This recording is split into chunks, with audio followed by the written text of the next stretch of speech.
Good morning. I am Jyoti Bhat. Jyoti Bhat's kitchen and ಲಾಗಿಗೆ ಸ್ವಾಗತ. ನಾವೀಗ ಕಾಜಿರಂಗದಲ್ಲಿದ್ದೇವೆ. ಈಗ jeep safari just we started. We are far away from the forest. ಈಗ ನೋಡೋಣ ಏನೇನು ಬರುತ್ತೆ ಅಂತ. ನೋಡುವ. ಆನೆ ಸಿಗುತ್ತಾ, ಕುದುರೆ ಸಿಗುತ್ತಾ? Rhinoceros is the famous. ಹಾಗೆ ಸಿಂಹ, ಹುಲಿ ಏನಿದೆ ಗೊತ್ತಿಲ್ಲ. Just we are starting. Kaziranga ರಿಸಾರ್ಟಿಂದ ಬೆಳಿಗ್ಗೆ 8:30ಗೆ ನಾವು ಹೊರಟೆವು. ಓಪನ್ ಜೀಪಲ್ಲಿ ಒಳಗಿನ ರಸ್ತೆಯಲ್ಲಿ ಸಾಗುತ್ತಾ 4 ಕಿಲೋಮೀಟರ್ ಸಾಗಿದಾಗ ಕಾಜಿರಂಗ ನ್ಯಾಷನಲ್ ಪಾರ್ಕ್ ಅದರೊಳಗೆ ಹೋಗುತ್ತಾ ಇದ್ದೇವೆ. ಅಸ್ಸಾಮಿನ ಕಾಜಿರಂಗದಲ್ಲಿದ್ದೇವೆ. ನೋಡಿ, ಇಲ್ಲಿ ತುಂಬ ದೇಸಿ ದನಗಳು ನೋಡಲು ಸಿಗುತ್ತದೆ. ನೋಡಿ, ಎಲ್ಲ ಸೂರ್ಯನ ಬೆಳಕಿಗೆ ತಿರುಗಾಡಿ ಮೇದು ಬರುವಂತಹ ದೇಸಿ ದನಗಳು ಇಲ್ಲಿ ತುಂಬ ಕಾಣಸಿಗುತ್ತದೆ. ಇದು Hi guys, we are going into the Kaziranga Reserve Forest, one of the biggest reserve forest in the northeastern India. This is around 44,000 kilometers in area. Mainly this is the most successful reserve forest in the case of the single horned rhinos, the Asiatic elephants, then this Bengal white tiger and the wild buffaloes and marshy deers. These are the 5 big kind of animals which are to be seen here.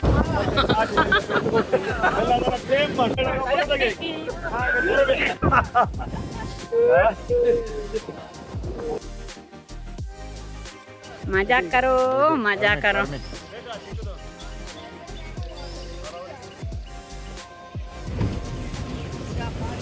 National ಪಾರ್ಕಿನ ಎಂಟ್ರೆನ್ಸ್ನಲ್ಲಿದ್ದೇವೆ. ಇನ್ನು ಒಳಗಡೆ ನೋಡಿ, ನಿಮಗೆ ಅದರ ಎಂಟ್ರೆನ್ಸ್ನಲ್ಲಿರುವಂತಹ rhinoceros ಅದರ ಪ್ರತಿಕೃತಿಯನ್ನು ಕಾಣಬಹುದು. ಒಳಗೆ ಏನಿದೆಯೋ ನೋಡೋಣ. ವಾವ್! ಅಲ್ಲ, ನೋಡಿದ್ದೆ ಬಾಲಣ್ಣಗ. See elephants, you can see big elephants. This is the starting point of Kaziranga National Park. We are eager to explore what is there.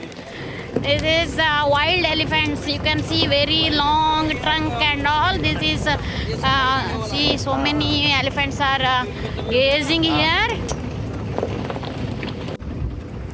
430 ಚದರ ಕಿಲೋಮೀಟರ್ ಪ್ರದೇಶದಲ್ಲಿ ಇರುವಂತಹ ಆನೆ, ಹುಲ್ಲುಗಾವಲುಗಳು, ಜವುಗು ಆವೃತ ಪ್ರದೇಶಗಳು ಮತ್ತು ದಟ್ಟವಾದ ಕಾಡುಗಳಿಂದ ತುಂಬಿರುವಂತಹ ಈ ಕಾಜಿರಂಗ ರಕ್ಷಿತಾರಣ್ಯವು ಇದು ಸಾಧಾರಣ 2200ಕ್ಕೂ ಹೆಚ್ಚು ಭಾರತೀಯ ಒಂದು ಕೊಂಬಿನ ಘೇಂಡಾಮೃಗಗಳಿಗೆ ನೆಲೆಯಾಗಿದೆ. 1908ರಲ್ಲಿ ಲೇಡಿ ಮೇರಿ ಕರ್ಜನ್ ಅವರ ಶಿಫಾರಸಿನ ಮೇರೆಗೆ ರೂಪುಗೊಂಡ ಈ ಉದ್ಯಾನವನವು ಪೂರ್ವ ಹಿಮಾಲಯದ ಜೀವವೈವಿಧ್ಯದ ಹಾಟ್ಸ್ಪಾಟ್ಗಳ ಅಂಚಿನಲ್ಲಿದೆ. ಗೋಲಾಘಾಟ್ ಮತ್ತು ನಾಗಾನ್ ಜಿಲ್ಲೆ ಈ ಪ್ರದೇಶದಲ್ಲಿ ಇರುವಂತಹ ಈ ಉದ್ಯಾನವನವನ್ನು 1985ರಲ್ಲಿ ಯುನೆಸ್ಕೋ ವಿಶ್ವ ಪರಂಪರೆಯ ತಾಣವೆಂದು ಘೋಷಿಸಿತು. ಇಲ್ಲಿ ಕಾಣಸಿಗುವಂತಹ ಘೇಂಡಾಮೃಗಗಳು ಅಂದರೆ ರೈನೋಸಾರಸ್ ಐಕಾನಿಕ್ ಗ್ರೇಟರ್ ಎಂದು ಕರೆಯಲ್ಪಡುತ್ತದೆ. ಈ ಕಾಡಿನಲ್ಲಿ ಅದು ಅಲ್ಲದೆ ಆನೆಗಳು, ಕಾಡು ನೀರಿನ ಎಮ್ಮೆ, ಜವುಗು ಜಿಂಕೆಗಳು ಇವೆ. ಇವುಗಳ ನ್ಯಾಚುರಲ್ ಹ್ಯಾಬಿಟ್ಯಾಟ್ ಅಂದರೆ ಅವರಷ್ಟಕ್ಕೆ ಬದುಕುವಂತಹ ಒಂದು ಅವಕಾಶವನ್ನು ಇಲ್ಲಿ ಕಲ್ಪಿಸಿಕೊಡಲಾಗಿದೆ.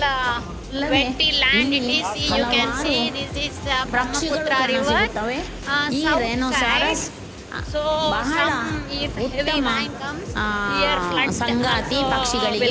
ಅದರ ಮೇಲೆಯೇ ಪಕ್ಷಿಗಳು ಕೂದು ಹೋಗುವಂಥ ದೃಶ್ಯವನ್ನು ಕೂಡ ನಾವು ನೋಡಿದೆವು. ನಮಗೆ ಕೆಲವೆಲ್ಲ ರೈನೋಸಾರಸ್ ಕಾಣಲು ಸಿಕ್ಕಿತು, ಆನೆಗಳು ಸಿಕ್ಕಿತು, ಪಕ್ಷಿಗಳು ಸಿಕ್ಕಿತು, ಹಾಗೆಯೇ ತುಂಬ ಜಿಂಕೆಗಳು ಕಾಣ ಸಿಕ್ಕಿತು.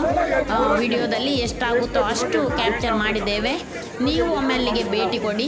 ವಿಡಿಯೋದಲ್ಲಿ ನೋಡುವುದರಿಂದಲೂ ಅಲ್ಲಿಯ ಪರಿಸರ, ಅಲ್ಲಿಯ ಒಂದು ಪ್ರಾಣಿಗಳು ಅವರ ನೋಡಿ, ಇಲ್ಲಿ ನಿಮಗೆ ಕಾಣಬಹುದು ಡೈನೋಸಾರಸ್ ಕಾಣಬಹುದು ನೋಡಿ, ಹೊಳೆಯ ಆ ಕಡೆಯಲ್ಲಿದೆ ಅದು. ಆದಷ್ಟು ಝೂಮ್ ಮಾಡಿ ತೆಗೆದಿದ್ದೇವೆ ನೋಡಿ. ಆ ಹಕ್ಕಿಗಳು, ಬಿಳಿ ಹಕ್ಕಿಗಳು ಅವುಗಳ ಜೊತೆಯಲ್ಲೇ ಸಾಗುವುದು ಬಹಳ ಸುಂದರವಾಗಿರುತ್ತದೆ. ಇದನ್ನೆಲ್ಲ ನಾವು ನೋಡಿದೆವು, ಅಲ್ಲಿ ಫೋಟೋಗಳನ್ನು ತೆಗೆದುಕೊಂಡೆವು. ರಾಷ್ಟ್ರೀಯ ಉದ್ಯಾನವನ ಹಸಿರು ನೋಡಿ, ಜಿಂಕೆಗಳನ್ನು ಕಾಣಬಹುದು. ಈ ಸಹಜ ಜೀವನದಲ್ಲಿರುವಂಥ ಪ್ರಾಣಿಗಳ ಒಂದು ನೋಟವನ್ನು ನೋಡಲು ಚಂದ. ಅಲ್ಲಿ ನಮಗೆ ಹೋಗಿ ಬರುವುದೇ ಒಂದು ಸುಂದರ ಅನುಭವ. ಅಂಥ ಅವಕಾಶವಿದ್ದರೆ ನೀವು ಒಮ್ಮೆ ಭೇಟಿ ಕೊಡಿ. ನಾವಂತೂ ಕಾಜಿರಂಗ ನ್ಯಾಷನಲ್ ಪಾರ್ಕಿನಲ್ಲಿ ಬಹಳ ಸಂತೋಷಪಟ್ಟೆವು. ಓಪನ್ ಜೀಪಿನಲ್ಲಿ ಪ್ರಯಾಣ ಮಾಡಿದೆವು. ನಮಗೆ ಪ್ರಕೃತಿ ಅಂದರೆ ಹಾಗೆ, ಒಂದೊಂದು ಜಾಗ, ಒಂದೊಂದು ಪ್ರದೇಶ ಒಂದೊಂದು ರೀತಿಯಲ್ಲಿರುತ್ತದೆ. ಬಂಡೀಪುರ ನ್ಯಾಷನಲ್ ಪಾರ್ಕಿಗೆ ನಾವು ಹೋಗಿದ್ದೆವು ಲಾಸ್ಟ್ ಇಯರ್. ಅಲ್ಲಿ ನಮಗೆ ಬೇರೆಯದೇ ಆದ ಅನುಭವ ಕೊಟ್ಟಿತ್ತು. ಅಲ್ಲಿ ಮರಗಳು ಜಾಸ್ತಿ ಇತ್ತು. ಈ ಥರ ಮ್ಯಾಶಿ ಲ್ಯಾಂಡ್ಸ್, ನೀರು ನಿಂತ ಥರದ ಜಾಗಗಳು ಕಮ್ಮಿ ಇತ್ತು. ಇದು ಆ್ಯಕ್ಚುಲಿ ಬ್ರಹ್ಮಪುತ್ರ ನದಿಯ ದಕ್ಷಿಣದ ಭಾಗವಾಗುತ್ತದೆ ಅಂತೆ. ಈ ಪ್ರದೇಶದಲ್ಲಿ ಪ್ರವಾಹ ಬರುವುದು ಬಹಳ ಸಾಮಾನ್ಯ. ಅಲ್ಲಿ ಹಿಂದೆ ಹುಲಿ ಕಾಣ್ತಾ ಇದೆ. ಅದು ನಿನ್ನೆ ಬಾರಿ ಚೆನ್ನಾಗಿ ಕುಡಿದಿದೆ ಆ ಹುಲಿ. ಸಫಾರಿಗಾಗಿ ನಿಂತಿರುವಂತಹ ಜೀಪ್ಗಳು. ಇದರಲ್ಲಿ ಬಂದು ಕೆಲವು ಕಡೆ ವ್ಯೂ ಪಾಯಿಂಟ್ಗಳಿದ್ದಾವೆ. ಅದರ ಮೇಲೆ ಹತ್ತಿ ತುಂಬ ವಿಶಾಲವಾದ ದೃಷ್ಟಿಯಿಂದ ನೋಡಿ, ಸುತ್ತಲೂ ವೀಕ್ಷಣಾಲಯಗಳಿದ್ದಾವೆ. ಅದರ ಮೇಲೆ ಹೋಗಿ ಕೆಲವು ಫೋಟೋಗಳನ್ನು ತೆಗೆದುಕೊಂಡೆವು. ದೂರದಿಂದ ದೃಷ್ಟಿ ಹಾಯಿಸಿದಾಗ ಕೆಲವು ಪ್ರಾಣಿಗಳು ದೂರದಿಂದ ಕಾಣಸಿಕ್ಕವು. ನಾವಂತೂ ಆ್ಯನಿಮಲ್ ಸಫಾರಿ ಎಂಜಾಯ್ ಮಾಡಿದೆವು ನೋಡಿ. ಇಲ್ಲಿ ಒಂದು ರಣಹದ್ದು ಕುಳಿತಿದ್ದು ಕಾಣ್ತಾ ಇದೆ ನೋಡಿ ದೂರದಲ್ಲಿ. ರೈನೋಸಾರಸ್.